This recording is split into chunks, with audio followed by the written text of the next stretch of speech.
An Airbus A310 carrying 113 passengers and crew suddenly vanished into the thick clouds above Himalayas. Days later, the wreckage was discovered miles away from where the plane should have been.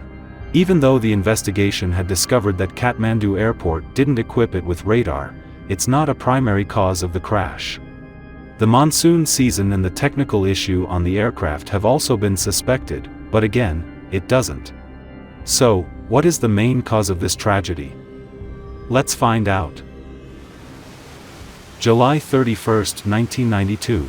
3 hours after departing from Bangkok, Thai Airways Flight 311 is now on the approach to Tribhuvan International Airport in Kathmandu, Nepal. Kathmandu is located in the foothills of the highest mountain ranges in the world, Himalayas, 4,000 feet above sea level, surrounded by mountains from the north to south. On the north side is Himalayas, 25,000 feet above sea level, which makes this airport very popular among tourists and mountain climbers. On the south, the mountain ranges reached an altitude of 9,000 feet. Most commercial aircraft always made an approach from the south, where the mountains were lower. Besides mountains, Kathmandu was well known for its rapidly changing weather and wind speed and direction. On the day of the accident, it was a monsoon season, which meant the area was shrouded by heavy rain and dense clouds. With nothing to look at but the whiteness outside the windscreen, the pilots would have to navigate the aircraft by relying on the instruments. And finally, as if that wasn't bad enough, the Tribhuvan, located right in the middle of Kathmandu, lacked any modern equipment, especially radar. Without it, the controller had to rely on the position reported by pilots, to build a mental picture of where the aircraft in their airspace was. All of this, which made Tribhuvan very challenging for pilots. The aircraft used on this flight is a 5-year-old Airbus A310-300, registered as Hotel Sierra Tango India Delta. This aircraft had served with 2 different airlines in Canada, before joining Thai Airways in 1990. This shrunken version of A300 had a shorter fuselage and smaller wings, but kept the same types of engines used on A300 and specifically served in medium and long-haul destinations around the world. Thai Airways had 4 of these in its fleet, and would have lost 2 of them in fatal accidents. On this flight, there were 99 passengers and 14 crew on board. Most of the passengers were mixed with Nepalese people returning home, and international tourists who were looking forward to a trip to Himalayas. In the cockpit, there are 2 experienced pilots. There are a 41-year-old captain, and a 52-year-old first officer. Both were former Air Force pilots and had flown to Kathmandu many times. However, there is a difference between them. The captain had been earmarked by many in Thai Airways, who could rise to the top ranks of the company very quickly. But for a first officer is a different story. The airline had judged him to be a so-called lack of captain material, which meant he will be a first officer for the rest of his career. At around 12:30 in the afternoon, the pilots tried to make contact with air traffic control, but received no response. It was not very unusual in mountainous regions like Kathmandu. However, the radio communication can be patchy. After making contact multiple times, the pilots finally got through Kathmandu's air traffic control, who informed them about the thunderstorm on the south of runway 02, and asked Flight 311 if they could make a circling approach to land at runway 20 from the north. The captain was unhappy with this. He didn't want to bring his aircraft to the north as he might crash his plane into the mountains. However, a moment later, the controller notified the pilots that the weather had improved and runway 02 was cleared for a landing. In order to land at runway 02, the pilots need to bring an aircraft to waypoint Romeo, and after passing over the mountains, they have to descend steeply in order to land at the runway. Because of the steepness of this approach, the crew were required to use flaps as these would provide the necessary drag to slow down the plane during the descent.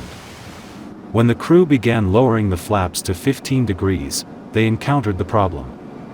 The flaps won't be extended. Without the flaps, there is no way for Flight 311 to continue its approach into Kathmandu. So, they called for a diversion to Kolkata. However, Before the controller finally gave a clearance, they were able to bring the flaps back to working order by retracting and extending them again. So, they quickly informed the controller and wanted to continue the approach, but the aircraft is now too high to continue the approach from here. The crew asked the ATC if they could turn back to waypoint Romeo and try the approach from there. This is when the investigation had found something unexpected.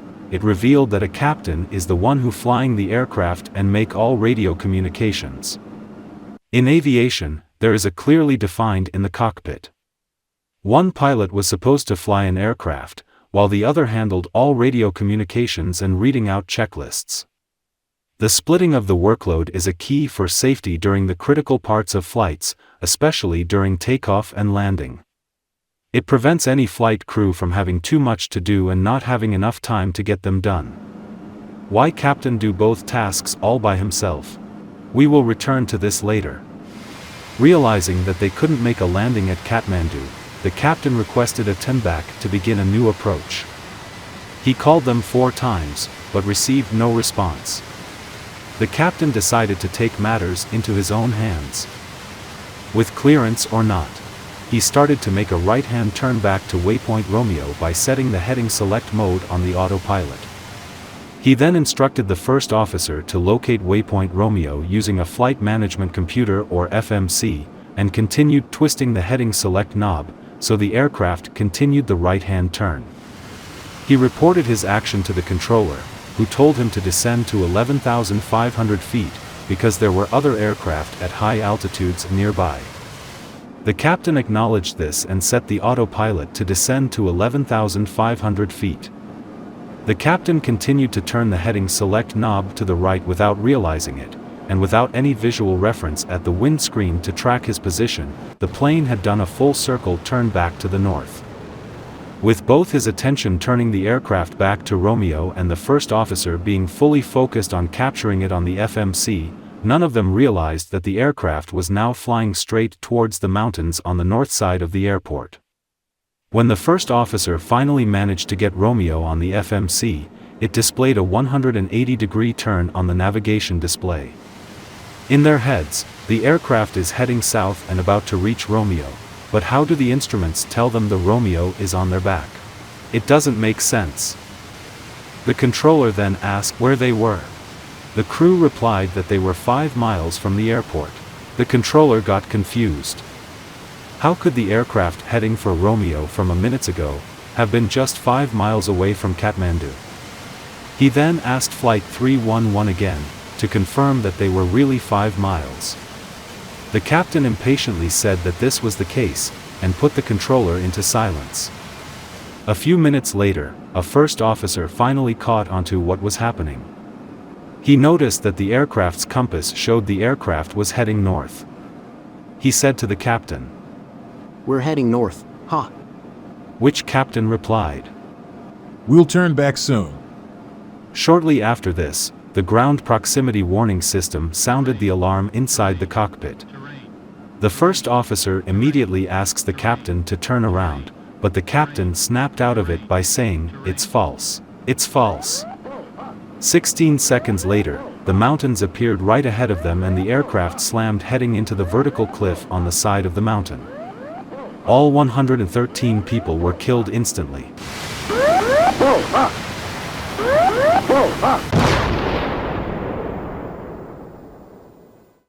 The sound of the explosion was heard by local villagers. But because they were living in such a remote area, it might take several days for them to reach the authorities and tell them what happened. The search of the aircraft and survivors were conducted at the south of the airport. They searched every inch of the mountains, but found nothing. Finally, several days later, the local villagers managed to get in contact with authorities and alert them to the wreckage they had found on the mountainside. When the authorities finally reached the crash site, it was instantly cleared that there were no survivors. When investigators recovered and analyzed both the flight data recorder and cockpit voice recorder, they discovered a shocking picture of confusion in the cockpit during the flight's final minutes. The investigation cited this loss of situational awareness as the primary contributor to the crash. Contributing to this was a peculiar feature of A310's navigation display. Its compass lacks letter markings out the direction of north, south, east, and west. If these had been present on the display, the pilots may have noticed earlier that they were heading north rather than south. Thai Airways' failure to provide simulator training for the complex Kathmandu approach to its pilots, improper use of the aircraft's flight management system, and misleading communications was also be contributing factors, as the controller was a trainee with 9 months of experience and the pilots were having difficulty to understand what he said, due to his poor grasp in English. Finally, above all, it was captain's domineering attitude in the cockpit, which represented the serious breakdown of crew resource management. All began when the first officer gave wrong information to the captain. He began to look down on and decided early on that his first officer was incompetent. As the result of this, he took the communication duties from the first officer and began to took the workload upon himself, which frustrated him a lot, and caused him to commit a fatal error. The captain had lost his situational awareness, and thought the aircraft was heading south. So he ignored both first officer's warning that the aircraft is heading north, and GPWS when it warned him that the aircraft was about to slam into the mountains. Until he finally realized his mistake, it was already too late. This accident could have been prevented if he simply shared his workload with his first officer and took his concerns seriously. After the crash of Flight 311 and the crash of Pakistan International Airlines Flight 268, Tribhuvan Airport has now been equipped with radar. The airport is now safer to fly into. Thai Airways retired flight number 311 and 312 from its Bangkok-Kathmandu route, and replaced with flight number 319 and 320. There is the improvement in crew resource management, training and technological advances in terrain avoidance. Avionics have also made this kind of accidents far less likely to happening again. The crash of Flight 311 is now being used to teach pilots around the world, which highlights the importance of good CRM and maintaining situational awareness.